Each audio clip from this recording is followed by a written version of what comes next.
दिल्ली के प्रदर्शन में वायरल हुए इरफान से राहुल गांधी खुद मिलने पहुंच गए। नेता प्रतिपक्ष अचानक मोहम्मद इरफान के घर पहुंच जाते हैं और उनसे खास वादा कर देते हैं, जिससे देश के युवाओं की बात संसद तक में गूंजेगी। इतना ही नहीं, खुद प्रियंका गांधी को फोन लगाकर इरफान और पूरे परिवार की बात भी कराते हैं। क्यों राहुल आखिर इरफान के पास पहुंचे और वो खास वादा क्या है, बताते हैं आपको।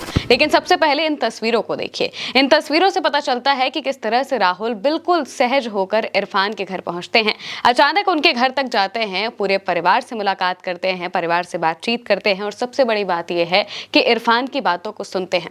दोस्तों, जब जंतर मंतर पर प्रदर्शन हो रहा था, जब धर्मेंद्र प्रधान के खिलाफ लगातार धरना प्रदर्शन चल रहा था, जंतर मंतर पर करीब 36 दिनों तक यह आंदोलन चला है। इस पूरे आंदोलन के बीच इरफान कई बार वायरल हुए क्योंकि उनकी बातें सरकारों को चुभने वाली थी, सरकारों से सवाल पूछने वाली थी। वो हमेशा ये बात करते थे कि आखिर हमारे देश में अच्छी शिक्षा व्यवस्था क्यों नहीं है, आखिर हमारे देश में ठीक तरीके से बच्चे क्यों नहीं पढ़ पा रहे हैं, उन्हें पढ़ना क्यों नहीं सिखाया जा रहा है, पेपर लीक्स क्यों हो रहे हैं। वो लगातार इस तरह से सवाल पूछते थे, तर्क रखते थे और सरकारों को एक जवाबदेह ठहराते थे, जिस वजह से वो कई बार वायरल हुए। और उनकी इन्हीं बातों से प्रभावित होकर राहुल गांधी अचानक उनके घर पहुंच जाते हैं। दरअसल जब धर्मेंद्र प्रधान का इस्तीफा हुआ तो उस वक्त इरफान काफी खुश नजर आए और उन्होंने कई बार इस बात को बताया कि ये देश जो है वो गंगा जमुनी तहजीब से चलता है। और बहुत सारी बातें उनकी वायरल होती गई जो कि राहुल गांधी को काफी प्रभावित करती नजर आई। इसी वजह से राहुल गांधी खुद उनके घर पर पहुंचते हैं। इसको लेकर कांग्रेस की तरफ से लिखा गया है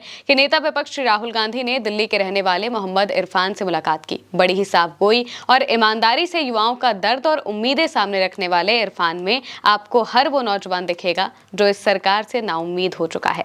हमारा इरफान जैसे हर एक युवा से वादा है, हम साथ मिलकर ऐसा हिंदुस्तान बनाएंगे जहां मोहब्बत, भाईचारा, सम्मान, समानता और अवसर की कोई भी कमी नहीं होगी। ये कांग्रेस की तरफ से लिखा जाता है। इसके अलावा राहुल गांधी के इरफान से क्या बातचीत हुई, इसको लेकर इरफान ने कुछ बातें बताई हैं। दरअसल जब राहुल गांधी इरफान से मिलने पहुंचते हैं, वो बड़ी ही शालीनता से, बड़ी ही बिल्कुल सहज होकर इरफान की एक एक बात को सुनते हैं, क्योंकि इरफान अपनी बातों को बता रहे होते हैं। यहाँ तक कि वो कविताएं भी सुनाते हैं राहुल गांधी को। और इसके अलावा युवाओं को आखिर किन चीजों से दिक्कत है, आखिर उन्हें कैसे आगे बढ़ाया जा सकता है, किस तरह से जॉब्स के बारे में बात की जा सकती है और संसद में उनका मुद्दा उठाया जा सकता है, ये सारी बातें वो राहुल गांधी को बताते हैं। क्योंकि वो नेता विपक्ष हैं तो जाहिर सी बात है कि युवाओं की बातों को सुनकर वो संसद में उनका पक्ष रख सकते हैं। इसी वजह से राहुल गांधी इरफान के पास पहुंचे थे, क्योंकि वो युवाओं की बातों को बहुत अच्छे से बता पा रहे थे। इसके अलावा जब वो इरफान से बातें करते हैं तो वो इरफान से एक वादा भी करते हैं। वादा करते हैं कि इरफान को वो संसद बुलाएंगे। साथ ही साथ वो प्रियंका गांधी को अचानक से फोन लगा देते हैं, अपनी बहन प्रियंका को फोन लगाते हैं, इरफान की बातचीत कराते हैं। और इस बीच प्रियंका कहती हैं कि इरफान, आप बहुत अच्छे हैं और हम आपसे वादा करते हैं कि हम युवाओं के लिए काम करेंगे और खास तौर से उनकी जो तकलीफें हैं उनके बारे में संसद में मुद्दों को उठाएंगे। ये बात प्रियंका की तरफ से भी कही गई, राहुल गांधी की तरफ से भी कही गई। और इसके अलावा इरफान ने अपनी कई बातें राहुल गांधी को बताई और उनकी टीम लगातार इरफान के संपर्क में है, जिससे कि उनकी बातों को और अच्छे तरीके से समझा जा सके और आगे अगर कुछ करना हो तो इरफान को बुलाया भी जा सके। इसके अलावा खुद राहुल गांधी ने खुद इसको लेकर इंस्टाग्राम पर पोस्ट किया। तस्वीरें पोस्ट करते हुए राहुल ने लिखा, इरफान से मुलाकात हुई, दिल्ली की बस्ती का एक युवा जिसकी सोच उसके हालात की मोहताज नहीं है। संविधान की उसकी समझ, देश के प्रति उसका नजरिया और सीखने की उसकी इच्छा यही बताती है कि भारत की सबसे बड़ी ताकत उसके युवाओं में बसती है। इरफान जैसे लाखों युवा ही देश की असली उम्मीद हैं, जिज्ञासु, संवेदनशील और अपने अधिकारों को, कर्तव्यों के प्रति सजग। इस बात को राहुल गांधी कहते हैं क्योंकि लगातार इरफान कई बार अपनी बातों को उठा रहे थे। जिस तरीके से उनके परिवार के हालात हैं, वो किस तरह से पले बढ़े, ये सारी कहानियां उनकी काफी वायरल हुई और लोगों को समझ में आया कि इस देश में युवाओं की स्थिति आखिर क्या है, आखिर उन्हें किस तरीके से आगे बढ़ने की ज़रूरत है, जो पर कैपिटा इनकम है उसे बढ़ाने की कितनी ज़रूरत है। और तो और जो सरकारी नौकरियां हैं मौजूदा वक्त में युवाओं को नहीं मिल पाती है, पेपर लीक हो जाते हैं, एज निकल जाती है, जब तक पेपर की बात आती है, जब तक रिजल्ट आता है तब तक बहुत सारी चीज़ें हो जाती है और इन सब पर सरकार ध्यान नहीं देती है और युवाओं की बातों को तो वो खास तौर से नहीं सुनती है।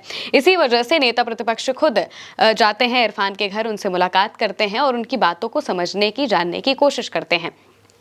यानी कि जिनकी आवाज सत्ता के गलियारों तक पहुंच नहीं पाती है, उनकी आवाज को सुनने के लिए राहुल गांधी खुद उनके घर तक पहुंच जाते हैं। यानी कि जिन लोगों को बॉटम ऑफ पावर पिरामिड कहा जाता है, उनके घर तक जाने का काम राहुल गांधी करते हैं।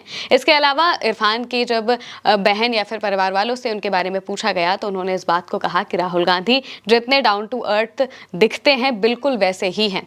वो कभी हमारे घर तक आएंगे ये हमने सोचा भी नहीं था, लेकिन वो आए। वो खास तौर से मेरे भाई की बातों को सुनने के लिए आए, उसके मुद्दों को उठाने के लिए आए, जिसके जरिए युवाओं के मुद्दों को उठाया जा सकता है। और तो और जिस सहजता से उन्होंने सबके साथ बातचीत की, लगा ही नहीं कि वो नेता विपक्ष हैं या फिर वो राहुल गांधी है, क्योंकि राहुल गांधी एक बड़ा नाम है, लेकिन फिर भी वो अपने आसपास लोगों को इतना सहज कर देते हैं, खासतौर से उन लोगों को जो कि गरीब तबके के हैं। उनकी बातों को सुनने का जज्बा राहुल गांधी में सबसे ज्यादा है।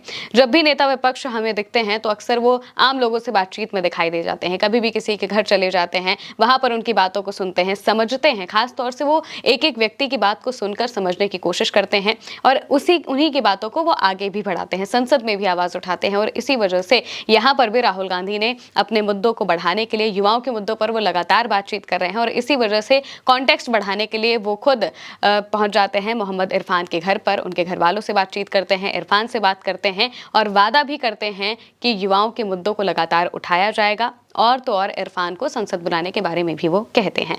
फिलहाल पे मेरे यानी महिमा के साथ इस खबर में इतना ही। आप देखते रहिए उल्टा चश्मा यूसी।